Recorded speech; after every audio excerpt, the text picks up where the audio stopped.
Hi guys, how you doing? Welcome. I'm Sim UK, and today I'm going to be talking to you about the most recent Q&A from Microsoft Flight Simulator. They didn't do one in December because they wanted to take some time off over Christmas, which is absolutely fine.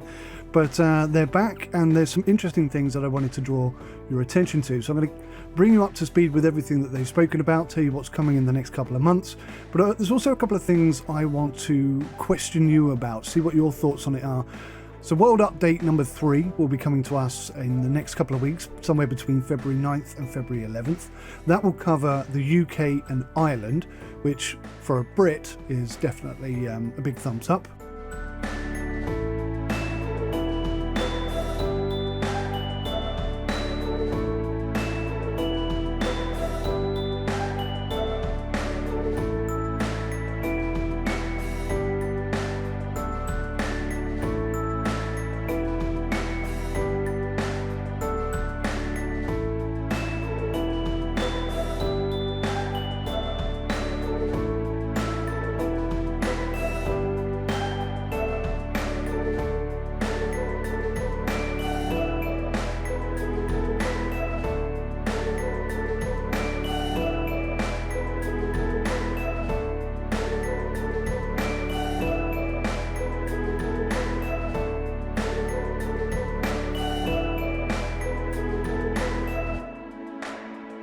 There's going to be photogrammetry enhancements for Cambridge, Oxford, Birmingham and Bristol. They're going to add 80 points of interest, and they're going to add handcrafted airports at Liverpool, Barrow, Outskerries, Manchester Barton, and most interesting for me of all is Land's End. Now, Land's End, if you've never been there, is not the very, very bottom of Britain, but it's definitely right down on the coast there. And if you've ever been, you know how windy it is there. So the airport there is somewhere that really suffers with crosswinds. Now, one of the things that they spoke about in some detail in the Q&A, I do feel like they don't give enough clarity for these things. Since day one, rudder control and crosswinds haven't been exactly perfect. You can throw into the mix like, you know, when you hit a patch of rough air and you get a bit of turbulence. None of that is really that good in Microsoft Flight Simulator. Don't take my word for it. There are hundreds and hundreds and hundreds of people who have commented on it. They are talking about improving crosswinds, updating the physics and the systems by which wind is introduced to the flight simulation experience, and the limitations that they're currently putting on it. So although thermals can be like extremely strong, they are concerned that some in a light aircraft, for experience, would be thrown around too much and they wouldn't understand what was going on. Personally, I feel like if you're inexperienced and you don't know what is happening in a situation like that, then you're probably playing on too hard a difficulty and you ought to bring the difficulty level down. So if you bring the difficulty level down, then you should reduce things like dirty air, if you will. That makes more sense to me. In addition, things like rudder control, which have never been very good, and crosswinds, etc., I think updating and improving that aspect of the game is going to enhance the game for every single pilot. And whereas I love world updates, especially now that they're coming to Britain, that's only going to benefit me and everybody else if we happen to be flying in that area. So they're focusing so much time and effort on things that I don't think benefit everybody. And that's where I think their priority list is wrong. Microsoft Flight Simulator, one of its defining feature, in fact, its defining feature is how incredible everything looks. Even the bad bits are as good, if not better, than any other flight sim before it. So it doesn't make sense to me that they're prioritizing improving that area of the game when there are systematic flight control systems that are still not right. I think they've got their priorities wrong. I'm interested on your thoughts on that. That's how I feel. I think an improved crosswind and turbulent system would be far more beneficial to far more people.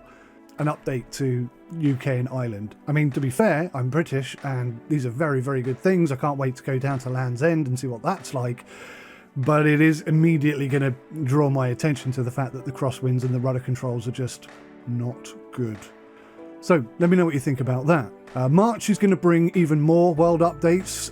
France and Benelux and Belgium. The Netherlands and Luxembourg are also going to get a lick of paint as well, which again, for people who like to fly in those areas or come from those countries.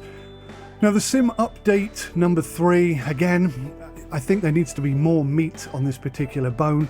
They are going to work on weather panel improvements and Garmin GPS system improvements, because obviously there are still problems there. And then they've sort of rather loosely, it's very vague, but I'm sure they'll give us more detail in time. The developers also discussed some of the most requested features, and one of them, which I really do genuinely believe should be implemented, is that we have a freeware area in the Microsoft Flight Simulator marketplace. That's a brilliant idea, and I really hope that they implement that. Personally, something I'd really desperately like to see is an improvement to the damage/failure system. At the moment, it appears, having having researched on a number of third-party career systems, there's not yet any way to track individual aircraft elements. So, for example, if you drop the flaps when you're over speed, then you should effectively break the flaps and you'd have no flaps. That's something that was brought into FSX thanks to the fantastic, and I can't wait for them to start producing Microsoft Flight Simulator content, the A2A simulation guys. Absolutely sensational. It's the most real experience I've ever had is flying A2A aircraft, and I bought, I think, pretty much every single thing they released. Maybe one or two I didn't grab at the end when FSX was sort of getting a bit old, and I moved on to X-Plane, I guess. But that element of the game just doesn't exist at the moment. There is no way for on-demand failures to occur.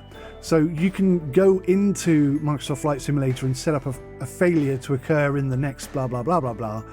But that's not good enough. What we need is basically a switch. The ability to hit a bit of nasty turbulence and boom, one of your flaps has gone out. I mean, that's extreme, but in a better example is if you're coming into land and you put your flaps down too early and you break them, or you land too hard and you damage the wheels underneath.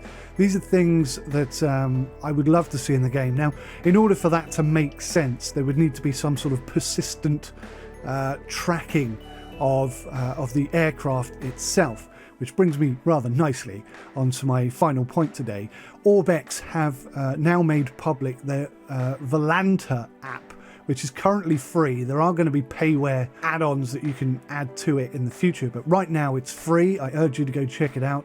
It's a tracking system at the moment. It tracks where your aircraft are in the world, how many hours you've flown, which areas you fly to, how much fuel you've used. It looks really smart and really nice to look at, but in addition to that, they are asking us, the community, for features you'd like to see in Volanta.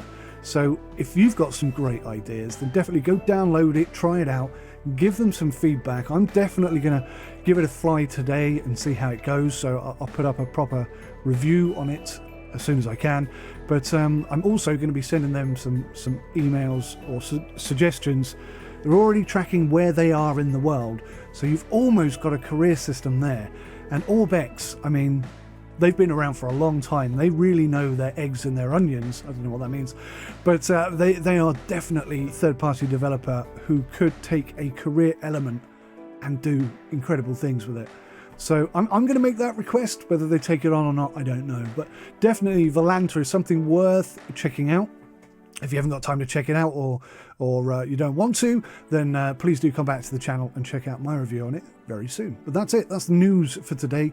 Not that much to talk about, but yeah, I'm going to try and make these a regular thing. I'll watch the Q&A and then give you a brief update on what happens next month. And any other interesting news that I find along the way, I will try and share with you as well. Thanks for watching. See you next time. Take care. Goodbye for now.